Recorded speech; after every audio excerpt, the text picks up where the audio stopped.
नमस्कार, मैं हूं विशाल शर्मा और आप देख रहे हैं मनी सेंट्रल। ये एक ऐसा शो है जहां हम गवर्नमेंट पॉलिसीज से लेकर इकोनॉमी, शेयर बाजार और पर्सनल फाइनेंस यानी आपकी जेब से जुड़े मसलों पर बात करते हैं। इन मसलों को आसान भाषा में विस्तार से समझाने के लिए हमारे साथ मौजूद हैं हमारे सहयोगी और वरिष्ठ आर्थिक पत्रकार प्रवीण शर्मा। सर, आपका मनी सेंट्रल में बहुत स्वागत है। धन्यवाद विशाल। आज के मनी सेंट्रल में सबसे पहले बात करेंगे अमेरिकी क्रेडिट रेटिंग एजेंसी मूडीज की।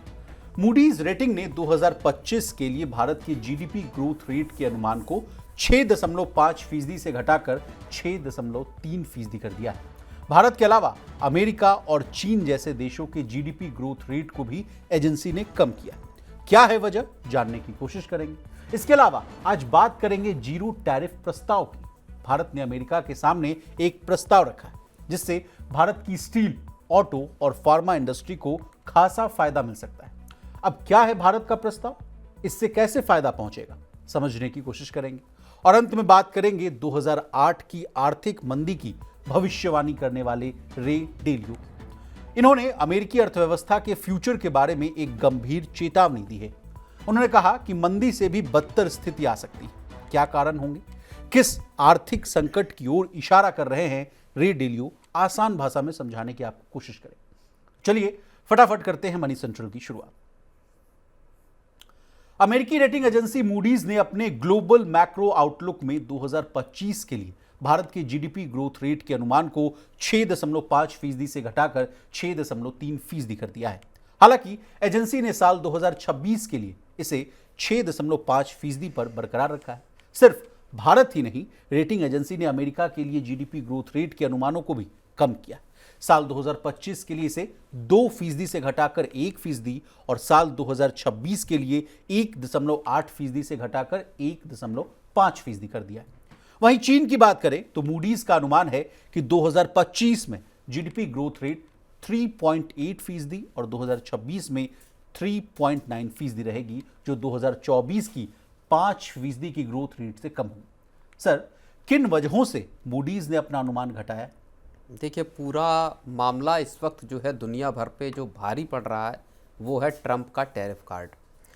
ट्रंप ने जिस तरह से टैरिफ की को लेके पॉलिसीज़ बनाई हैं, उन्होंने पूरी दुनिया में उथल पुथल पैदा कर रखी है। और जिस बात की आशंका लगातार जताई जा रही थी, अब वो सच होती दिखाई देने लगी है। पहला जो टोल उसका नज़र आया वो अमेरिकी इकॉनमी पे नज़र आया, जब -0.3% की ग्रोथ दिखाई दी, नेगेटिव जोन में ग्रोथ चली गई। और वही चीज़ जो है वो बाकी की दुनिया पर भी अब उसके असर हो सकते हैं, इस तरह की एक आशंका मूडीज जता रही है। भारत की ग्रोथ को 6.5% से घटाकर 6.3% कर दिया गया है। और ये आप समझिए कि दुनिया भर के लिए एक बड़ी खतरे की घंटी है कि किस तरह से ग्रोथ कम होगी, कारोबार कम होंगे, तो उसका असर नौकरियों पर भी पड़ता हुआ नजर आएगा जी। तो ये एक बड़ा खतरा दरअसल सिर्फ और सिर्फ अमेरिका तक सीमित नहीं है, खतरा पूरी दुनिया के सामने है। मूडीज की रिपोर्ट ये बता रही है कि कारोबार कम होगा टैरिफ की वजह से, दुनिया के देशों के बीच में जो लेन देन है वो कम होगा। इसके अलावा भारत और पाकिस्तान के बीच जिस तरह के हालात हैं जंग के, उसका भी असर भारत के फिस्कल कंसोलिडेशन पर पड़ सकता है। ये भी आशंका मूडीज ने जताई है। सर, एक बात समझ नहीं आई, कल ही मूडीज की एक रिपोर्ट को हम लोग डिस्कस कर रहे थे, उसमें हम लोगों ने बात की कि इंडिया पाक वॉर की वजह से पाकिस्तान को जितना नुकसान होना चाहिए वो ज़्यादा हो सकता है और भारत को कम नुकसान होगा, क्योंकि वहाँ उन्होंने बेल आउट पैकेजेस ले रखे हैं, IMF से उन्होंने पैसे ले रखे हैं, चाइना से मदद ले रखा है, सऊदी अरेबिया से उन्होंने पैसा ले रखा है, और भारत पर कहा जा रहा है कि मामूली सा असर होगा, अगर होगा भी तो असर जो जिस वजह से देखने को मिलेगा क्योंकि डिफेंस में जो खर्च बढ़ेगी, डिफेंस एक्सपेंडिचर बढ़ेगा, जिस वजह से थोड़ी सी दिक्कतें आएंगी। आपसे चर्चा भी हो रही थी, 4.2% के आसपास फिस्कल कंसोलिडेशन को बरकरार रखने के लिए बहुत प्रयासरत किए गए, 4.5% का। जी, 4.5% का, उसको हम लोग लाकर 4.2% के आसपास लाकर स्थिर रखे हुए हैं। वो थोड़ा सा डगमगा सकता है। लेकिन सर, कल मूडीज ने भारत के लिए अच्छा कहा और आज देखिए रेट कट को गिरा दिया, ग्रोथ रेट को। नहीं, ये बात सही है कि भारत और पाकिस्तान की जंग को के जिस हालात की बात मूडीज़ ने अपनी रिपोर्ट में की थी, उसमें उन्होंने जाहिर तौर पर पाकिस्तान के मुकाबले एक कंपैरिजन में ये बताया है कि भारत की इकॉनमी कहीं ज़्यादा रेजिलिएंट है, वो ज़्यादा टिकाऊपन दिखाती है और भारत की इकॉनमी इतनी बड़ी है कि वो इस युद्ध को बर्दाश्त करने की हैसियत में है जी। लेकिन अगर आप पाकिस्तान की बात करेंगे तो पाकिस्तान एक खस्ता हाल मुल्क है जहाँ पे महंगाई अपने चरम पे है, जहाँ ज़्यादातर जो इकॉनमी है वो कर्ज के बूते पर टिकी हुई है, जिसमें IMF, वर्ल्ड बैंक और दुनिया की दूसरी एजेंसियां हों या चीन जैसे देश हों जिन्होंने इन्वेस्टमेंट किया है या जो पैसा देके पाकिस्तान की इकॉनमी को चलाने में मदद कर रहे हैं। जी। भारत के सामने इस तरह की समस्या नहीं है, चाहे आप फॉरेक्स रिजर्व को देख लीजिए या बाकी फैक्टर देख लीजिए। इंडियन इकॉनमी एक मजबूत ग्रोथ के साथ आगे बढ़ रही है। इस तमाम उलझनों के बावजूद भारत की इकॉनमी ने अच्छी खासी ग्रोथ, आपको अगर देखेंगे तो तीसरी तिमाही में भी 6.2% की ग्रोथ इंडिया ने हासिल की है।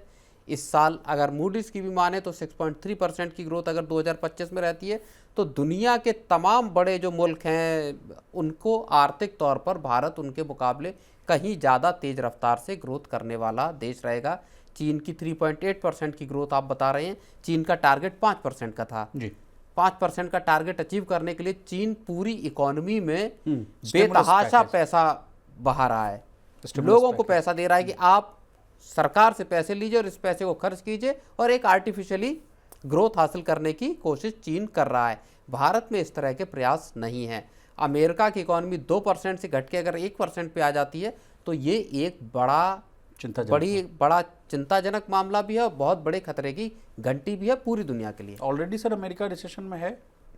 अमेरिका फिलहाल रिसेशन में नहीं है, लेकिन रिसेशन में जाने की बात बार बार कही जा रही है। 2 क्वार्टर से अगर कम रहता है तो बिल्कुल कहा जाता है रिसेशन में है। बिल्कुल, लगभग 1.8% की ग्रोथ की बात जो है वो मानी जा रही है कि अमेरिका में हो सकती है। और जो जनवरी से मार्च के नतीजे आए हैं वो वाकई चिंताजनक है। साथ में अमेरिका में स्टैगफ्लेशन की मुसीबत ज़्यादा बड़ी है, जहाँ पे प्राइसेस बढ़ रहे हैं और ग्रोथ नीचे जा रही है। जी, चलिए आगे बढ़ते हैं और बात करते हैं जीरो टैरिफ की। भारत ने अमेरिका के साथ टैरिफ नेगोशिएशंस में एक बड़ा दांव खेला है। ब्लूमबर्ग की रिपोर्ट के मुताबिक भारत की तरफ से अमेरिका के सामने स्टील, ऑटो और फार्मा इंडस्ट्री के लिए इंपोर्ट एक्सपोर्ट पर 0 के बदले 0 टैरिफ लगाने का प्रस्ताव रखा है।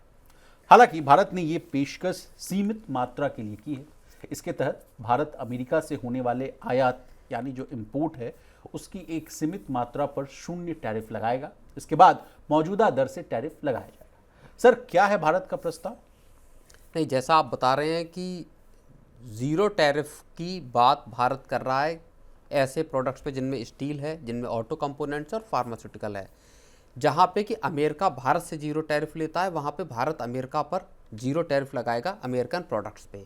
तो एक तरह से रेसिप्रोकल टैरिफ जो है वो बेअसर हो जाएंगे। दोनों देशों के बीच एक तरह के इन प्रोडक्ट्स में फ्री ट्रेड एग्रीमेंट या फ्री ट्रेड जो है होता हुआ नज़र आएगा।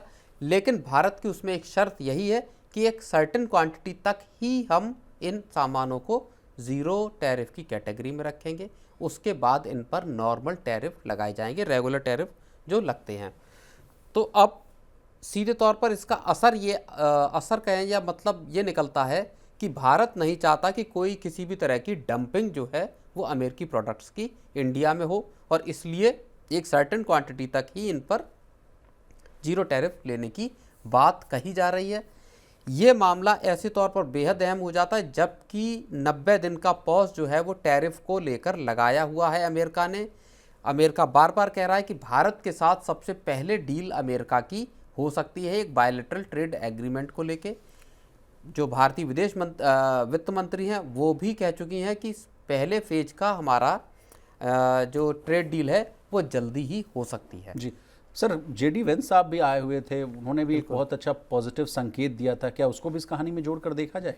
बिल्कुल बिल्कुल, उन्होंने कहा था। और उस जेडी वेंस जब इंडिया में थे उसी वक्त जो टर्म्स ऑफ रेफरेंस हैं उनको फाइनलाइज किया गया, उनको मंजूरी दी गई भारत में, और उसी जो टर्म्स ऑफ रेफरेंस है उसी के बूते पर अब दोनों देशों के बीच में आगे एक ट्रेड डील का रास्ता साफ होगा। जी प्रवीण सर, अब इसमें थोड़ा भारत और चीन वाला एंगल भी जान लेते हैं। जिस तरह से लग रहा था कि सब कुछ ठीक ठाक होता हुआ दिख रहा है, लेकिन फिर ऐसा लगता है ट्रम्प साहब के बयान से कि फिर से हम लगता है वो डिरेल होते हुए दिख रहे हैं, चाहे वो विदेशी फिल्मों पर टैरिफ लगाना हो अतिरिक्त, और जिस तरह से अड़ियल तरह का बयान देना हो चीन के खिलाफ में, तो उसको आप कैसे देख रहे हैं? क्या फिर से सारी पिक्चर गड़बड़ाती हुई दिखेगी क्या?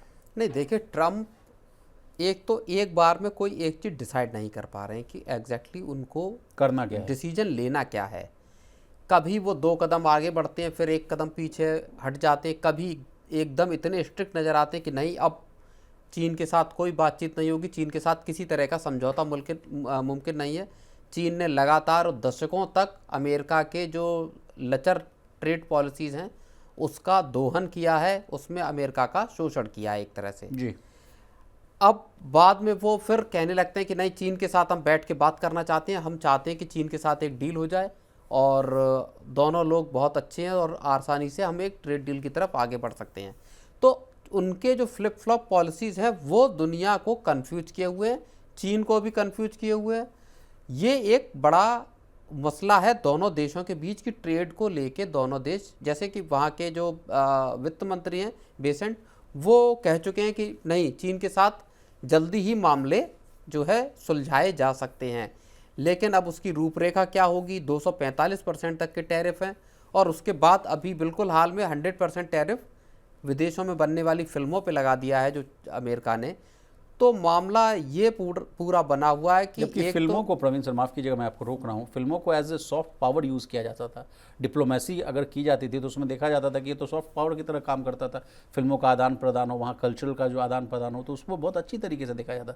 अब उस पर भी टैरिफ लगाना, तो ये तो अब ट्रम्प साहब का कहना है कि इसकी वजह से हॉलीवुड को और उससे जुड़े बहुत सारे दूसरे उद्योगों को नुकसान हो रहा है अमेरिका में।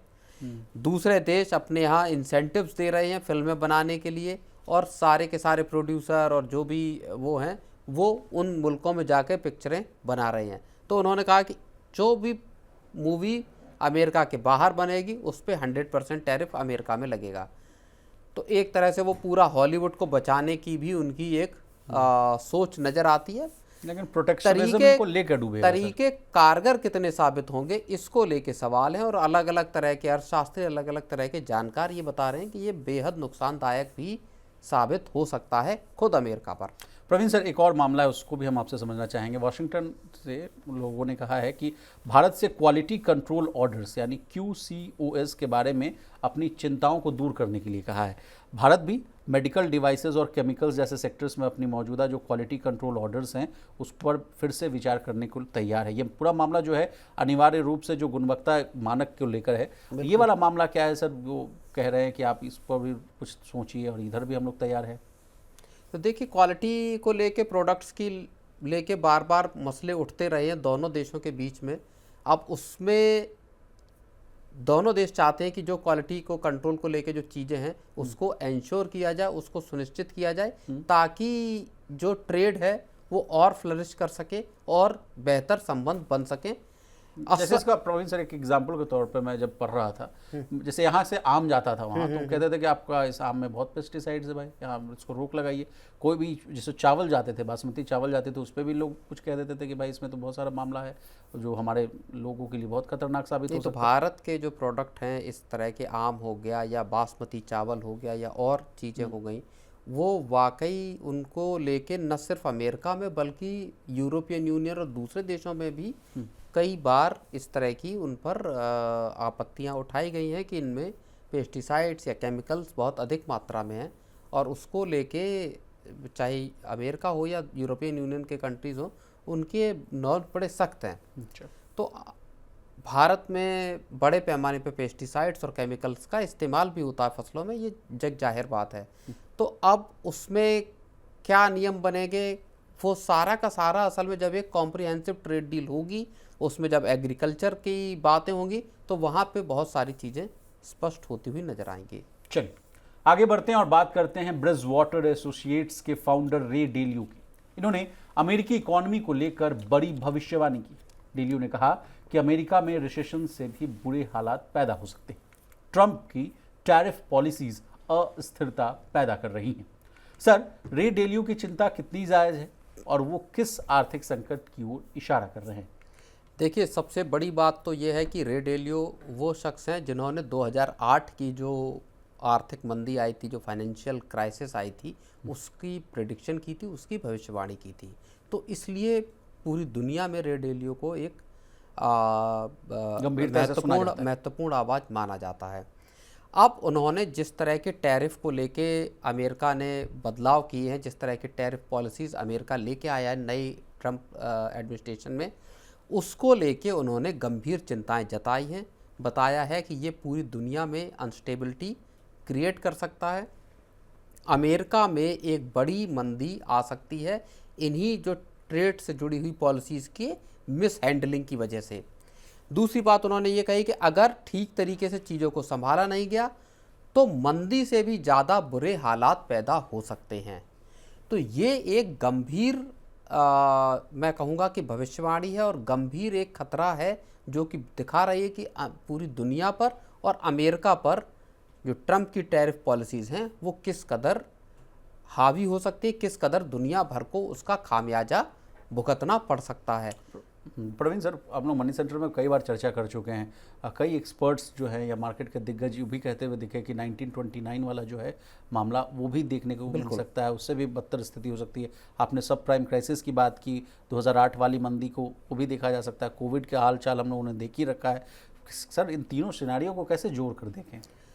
नहीं, बिल्कुल, देखिए, गोल्डमैन सैक्स ने भी बोला है कि अगले साल मंदी आने के आसार बहुत ज़्यादा हैं और 2008 की जब मंदी आई थी तो उसके कारण बड़े अलग थे। उसके कारण थे कि वहाँ पे ऐसे लोगों को कर्ज बांटे गए जिनके पास उस कर्ज को चुकाने की हैसियत नहीं थी, इसीलिए उसको सब प्राइम क्राइसिस बोला जाता है। सब प्राइम का मतलब हुआ प्राइम, जो आपके बोरोवर हुए वो ऐसे बोरोवर होते हैं जो जिनके पास ये हैसियत होती है कि वो पैसा चुका पाते हैं। सब प्राइम का मतलब हुआ ऐसे बोरोवर्स जिनकी हैसियत नहीं थी, उन लोगों को घर खरीदने के लिए, कारें खरीदने के लिए लोन दिए गए और बाद में वो डिफ़ॉल्ट करना शुरू हो गए। तो अमेरिका में 2008 की जब मंदी आई थी तो उस वक्त पूरा का पूरे इलाकों में घरों के सेल के बोर्ड लग गए थे घरों के आगे। बैंक्स कोलैप्स तो बैंक कोलैप्स कर गए थे बड़े तादाद में। आपका चाहे मेरिल लिंच हो, लीमैन ब्रदर्स हो या बैंक ऑफ अमेरिका ने बाद में मेरिल लिंच को खरीदा, तो तमाम तरीके के बैंक वहाँ पर तब कोलैप्स करते हुए दिखाई दिए। हालात उस तरह के आगे क्या बन सकते हैं इसको लेके आगाह कर रहे हैं, चाहे आपके रे डेलियो हो या गोल्डमैन सैक्स हो या बाकी के अर्थशास्त्री हो। हालांकि जो एक और जो अर्थशास्त्री बड़े हैं रूबिनी, उन्होंने ये कहा है कि जो अमेरिका टैरिफ को लेके नीतियां लेके आ रहा है, आगे जाके अमेरिका को इसका फ़ायदा भी हो सकता है और अमेरिका की ग्रोथ 3 से 4% तक भी इसकी वजह से रह सकती है। नोरिल रूबिनी ने, वो भी बड़े मशहूर अर्थशास्त्री हैं। तो कई तरह के अलग अलग विचार आ रहे हैं, लेकिन ज़्यादातर जो जानकार हैं वो इस मत में हैं कि ये जो पॉलिसीज़ हैं टैरिफ की, ये अमेरिका के लिए खुद बहुत बड़ी परेशानी बनने वाली है और जब अमेरिकी मार्केट्स और अमेरिकी इकोनॉमी स्लोडाउन में आएगी या मंदी या उससे ज़्यादा गंभीर हालात होंगे तो बाकी की दुनिया के लिए भी इससे बचना मुमकिन नहीं होगा। प्रवीण सर, एक सवाल मेरा है कि जिस तरह से हम लोग डिस्कस कर रहे हैं कि 1929 वाली क्राइसिस आ जाएगी, 2008 वाली मंदी आ जाएगी और तमाम तरह की चीज़ें हम लोग देख रहे हैं कि कोविड से ऐसा भी फॉल आ सकता है, इन सब से बचने का उपाय क्या है? What is the way forward? अगर ट्रंप पीछे हट जाएं, पूरा रोल बैक कर दें तो सब चीज़ें ठीक होती हुई दिख सकती है, या इंडिया पाक के बीच में जो टेंशन्स हैं वॉर को लेकर वो ठीक होती हुई दिखेगी, तब चीज़ें बेहतर हो सकती है, या और किन किन फैक्टर्स की वजह से? इंडिया पाकिस्तान की लड़ाई जो है वो एक टेम्परेरी फैक्टर है। बहुत सारे लोगों का ये मानना है कि ये एक फुल ब्लोन वॉर की शक्ल लेगी नहीं। लेकिन सर, इसमें एक तर्क ये भी है कि लोग कह रहे हैं कि FIIs अगर पैसा लगाने आएंगे भारत तो वो देखेंगे कि यहाँ तो जियो पॉलिटिकल टेंशन अपने चरम पर है, यहाँ मैं अपना मोटा पैसा क्यों ही लगाऊं? नहीं, तो जियो पॉलिटिकल टेंशन तो दुनिया में हर जगह है। इजराइल और फिलिस्तीन के बीच में टेंशन है, लड़ाई चल ही रही है। आप समझिए कि 2023 के अक्टूबर से 7 अक्टूबर से रूस यूक्रेन लड़ाई चल रही है। 2021-22 से रूस यूक्रेन की लड़ाई चल रही है, लगातार चल रही है। उसमें पूरा यूरोप भी एंगेज्ड है। तो चीन को लेके बाकी ताइवान के साथ रस्सा कसी साउथ की बात साउथ आती चाइना रहती सी है, डिस्प्यूट। बिल्कुल, है ना। लद्दाख के सेक्टर में भारत और चीन का तनाव है। तो दुनिया के तमाम हिस्सों में इस तरह के तनाव है। मिडिल ईस्ट के कई देशों में आपको और तनाव दिखाई दे जाएंगे, अफ्रीकन कंट्रीज में दिख जाएंगे आपको, चाहे सूडान हो या बाकी। ऐसे पूरे माहौल में आप अगर दुनिया जी। में ग्रोथ के हिसाब से देखेंगे, आप मैक्रो स्टेबिलिटी को देखेंगे, अगर इकोनॉमिक स्टेबिलिटी को देखेंगे, अगर आप पॉलिटिकल स्टेबिलिटी को देखेंगे, भारत में डेमोक्रेसी को अगर देखेंगे, जी। तो भारत दुनिया भर के लिए एक अच्छा इन्वेस्टमेंट का ठिकाना दिखाई देता है। भारतीय बाजारों ने पीछे के वक्त में अच्छे खासे रिटर्न इन्वेस्टर्स को दिए हैं जी। और अब अगर पूरी दुनिया के हिसाब को देख रहे हैं तो इन्वेस्टर्स को लग रहा है कि नहीं, अब फिर एक बार भारतीय बाजार अच्छा परफॉर्म कर सकते हैं। हाल के वक्त की जो गिरावट आई है उसको लेके जो वैल्यूएशन में कमी आई है, शायद वो भी माना जा रहा है कि अब शायद बाजार थोड़ा तर्कसंगत हो गए हैं, थोड़ी उनकी वैल्यूएशन सही आ गई है। और ऐसे वक्त में ही विदेशी इन्वेस्टर्स ये सोच रहे हैं कि यही वक्त है जब भारतीय बाजारों में पैसा लगाया जा सकता है। एक लास्ट सवाल सर, आईएमएफ का एक बहुत अच्छा प्रेडिक्शन आया है कि भारत जो है दिसंबर तक चौथी सबसे बड़ी इकॉनमी बन सकता है। जापान को हम लोग पीछे छोड़ सकते हैं, 2028 तक तीसरी सबसे बड़ी अर्थव्यवस्था बन सकते हैं। क्या इस कहानी को भी आप डिकोड कर पाएंगे सर, उससे जोड़कर थोड़ा हमें समझा पाएंगे? नहीं, बिल्कुल। देखिए, इकॉनमी भारत की और वर्ल्ड बैंक ने ही संभवतः कहा था कि दुनिया की ब्राइट स्पॉट है भारत की इकॉनमी, और लगातार तेज़ी से इकॉनमी ग्रो कर रही है। मैं फिर वही बात दोहराऊंगा कि पिछले 3 साल से 7% की दर से ग्रोथ कर रही थी, और इस साल भी 6.5% के आसपास अगर ग्रोथ आती है निकल के, तो वो कम ग्रोथ नहीं होगी जिस तरह के दुनिया भर में हालात हैं। इसके साथ तमाम ऐसे सेक्टर हैं, चाहे ईवी का सेक्टर हो, ग्रीन एनर्जी का सेक्टर हो, या दूसरे, चाहे आप चिप के मैन्युफैक्चरिंग को देख लीजिए, सेमीकंडक्टर को देख लीजिए, या बहुत सारे सेक्टर्स ऐसे हैं जहां भारत तेज़ी से ग्रोथ कर रहा है, आगे बढ़ रहा है। चीन के बाद मुझे लगता है भारत दुनिया का ऐसा दूसरा देश होगा जो कि रिन्यूएबल एनर्जी और ईवी के सेक्टर में सबसे तेज़ रफ्तार से कदम आगे बढ़ा रहा है। तो ये वो सेक्टर हैं जहाँ पे पोटेंशियल है लंबी चौड़ी नौकरियां पैदा करने का, बड़ी कंपनियां खड़ी करने का, और लोगों को रोजगार और वेल्थ क्रिएशन का। जी। तो दुनिया को भारत इस वक्त एक मजबूत इकोनॉमी के तौर पर दिखाई दे रहा है, और दुनिया के तमाम जो इन्वेस्टर्स हैं, बड़े बड़े चाहे फंड्स हों या दूसरे इन्वेस्टर हों, वो भारतीय बाजार को मार्क छोड़ना मूविस नहीं ने कह चाहते। दिया सर कि 30 साल तक का हमारा एक्सपीरियंस है, हम जो इमर्जिंग मार्केट्स हैं उसको हम लोग देख रहे हैं, वहाँ पैसा लगा रहे हैं। अभी फिलहाल 95% हम कैश लेकर बैठे हुए हैं, लेकिन हम इतने ज़्यादा देर तक हम बैठ नहीं सकते। 3-4 महीने के बाद हम पैसा हमको लगाना ही पड़ेगा।